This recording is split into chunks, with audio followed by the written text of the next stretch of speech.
comment est-ce qu'on peut dire, subjuguée. J'ai trouvé que le film était une grande splendeur. Et d'habitude, quand je regarde les films auxquels j'ai participé, je dois dire, je m'attends au tournant. Et je suis impitoyable. Et en fait, là, j'ai complètement oublié de me regarder. Je suis partie dans la fiction et dans l'histoire de ce mystérieux capitaine Ahab. En fait, ça s'est passé d'une façon extrêmement simple quand on y pense. C'est-à-dire que j'ai reçu le scénario par courrier avec une très très belle carte et une très belle écriture. Donc je ne l'ai pas rencontré. J'ai commencé par lire et je dois dire qu'au fur et à mesure du scénario, je me disais, ça j'ai vraiment envie d'en faire partie. C'est vraiment quelque chose qui m'emporte et il y avait un sentiment comme ça dès le départ d'être dans une espèce de voyage. Et je ne savais pas du tout quelle tête aurait le metteur en scène, si on allait s'entendre, pas s'entendre. Mais a priori, la façon dont c'était écrit, la façon dont il avait écrit, lui, sa carte et présenté les choses, avec déjà tous les comédiens pour lesquels il avait écrit, de façon très précise, et l'accord de la plupart d'entre eux, ça a fait que quand je suis arrivée à la fin de la lecture, je me suis dit, bon, bah, je le fais, quoi. Et je ne l'avais pas rencontré encore, mais je savais déjà que j'avais envie d'y participer.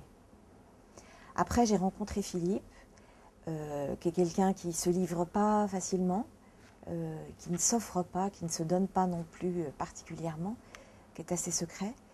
Et l'envie d'y participer a été plus grande encore. Parce que j'ai vu que, en fait, ce que j'ai ressenti, c'est que c'était quelqu'un qui avait vraiment envie de nous embarquer dans son rêve. Voilà. Et en fait, c'est assez rare, nous, quand on nous demande ça. Mais quand tout d'un coup, quelqu'un vous demande de partir comme ça dans son imaginaire, ça devrait être ça tout le temps, c'est pas forcément ça tout le temps, on y va, quoi, on fonce. Et donc, je lui ai dit oui. Ça a pris un certain temps à se monter financièrement, parce que c'était quelque chose de très ambitieux. Et je me disais, ça se fera pas, c'est pas possible. Puis finalement, ça s'est fait. Et on s'écrivait toujours, on se téléphonait, on restait comme ça en contact. Et donc, on a été liés longtemps avant que le tournage ne commence. Que c'est une écriture qui est très, comment est-ce qu'on peut dire, concentrée, qui est très dense, qui est très simple, mais qui contient beaucoup de lyrisme. Moi, ce qui m'a plu particulièrement dans ce qu'il m'offrait, c'est que c'était la première fois qu'on m'offrait le rôle d'une amoureuse. En fait, ça ne m'est jamais arrivé. Et c'était aussi mon premier baiser de cinéma. C'est ce que je leur ai dit une fois que j'ai tourné la scène avec Denis Lavant. Et je savais que j'étais dans de bonnes mains. C'est vrai que c'était la première fois qu'on me proposait un rôle comme ça, où il y avait cette poésie, cette sensualité et cet abandon, quoi. L'écriture elle est très ténue, on va dire. Mais elle est très précise.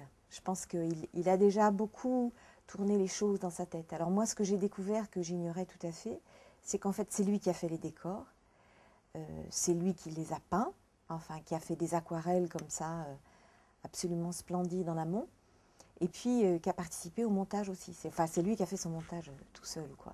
C'est une personnalité très, très solitaire, très secrète, très mystérieuse. Tout cet aspect-là, moi, je ne le connaissais pas. C'est quelque chose que j'ai découvert en projection. Et en fait, j'ai joué beaucoup de rôles torturés, tourmentés, dramatiques. Je suis morte très très souvent, je me suis suicidée aussi beaucoup. Mais je crois que c'est la première fois qu'on me demandait ça, en fait.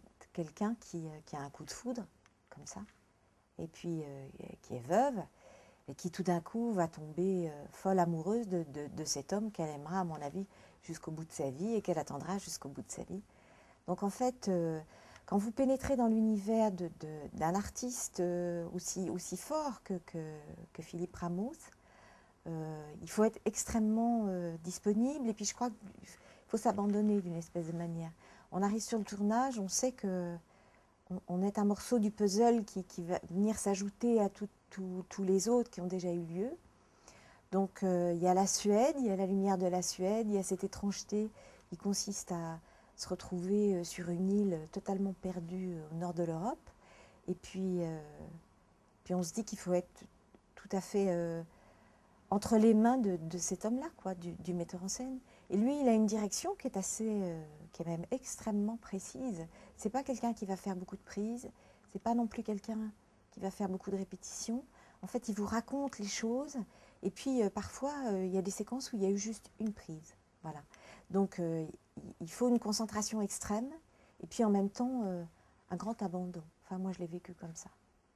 Le livre, moi, je l'avais lu il y a longtemps. Mais je l'ai relu, je l'ai repris avec moi. Et j'avais l'impression que pour qu'on soit tous à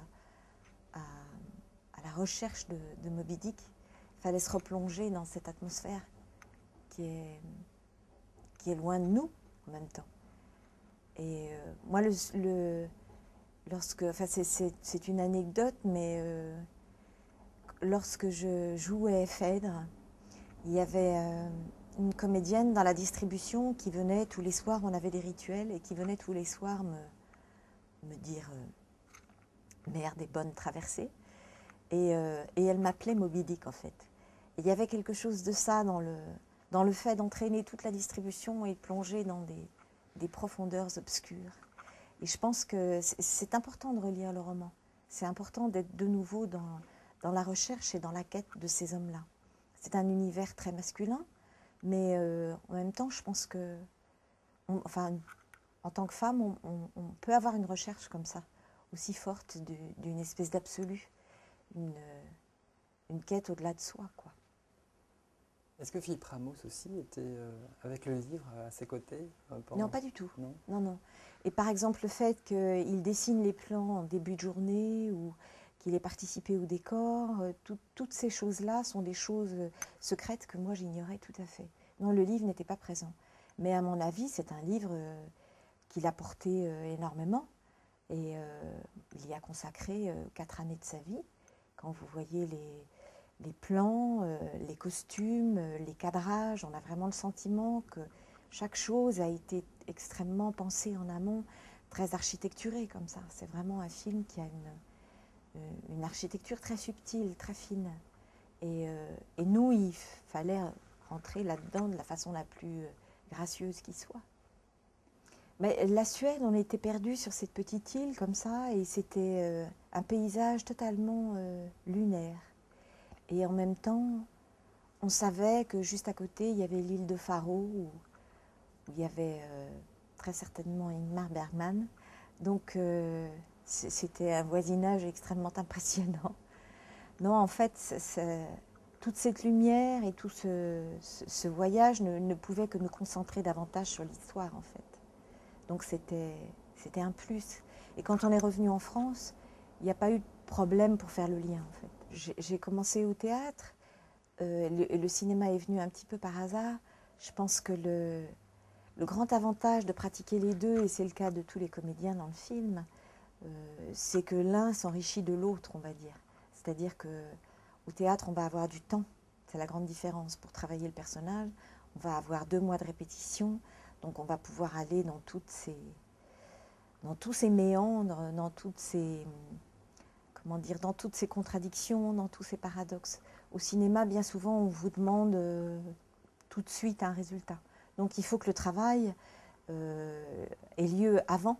Et c'est un travail en solitaire où en fait on va faire une recherche soi-même sur le personnage. Alors quand vous avez la chance d'avoir rencontré le cinéaste, comme par exemple Philippe, très en amont, c'est-à-dire 1 ou 2 ans avant, tout d'un coup, ça permet de se documenter, de réfléchir, de poser toutes les questions, de savoir, d'avoir toutes les réponses, de fréquenter un petit peu toutes les pistes dans sa compagnie. Et ce que je trouve très important sur ces films-là, particulièrement quand c'est un film d'époque, c'est les essayages costumes, par exemple. Parce que ça dure des heures, surtout sur le 19e siècle, il y a le corset, il y a tout ça. Et ça, c'est vraiment, pour moi, c'est le vrai temps de travail au cinéma. C'est là où je vais avoir une intimité particulière avec le cinéaste, où il va avoir le temps de réfléchir, le temps de me répondre. Et ça, c'est vraiment le vrai vrai temps du personnage. Après, pour le reste, le fait de relire le roman, le fait de partir se documenter aussi sur Melville à nouveau, ça c'est vraiment, ça appartient à chaque comédien, on va dire. Mais je pense qu'au théâtre, on a le temps de la recherche. Et c'est pour ça que moi j'aime y revenir régulièrement et à mon avis, le vrai métier du comédien, il est là, il est sur les planches, parce qu'on a tout d'un coup ce vrai temps de prospection.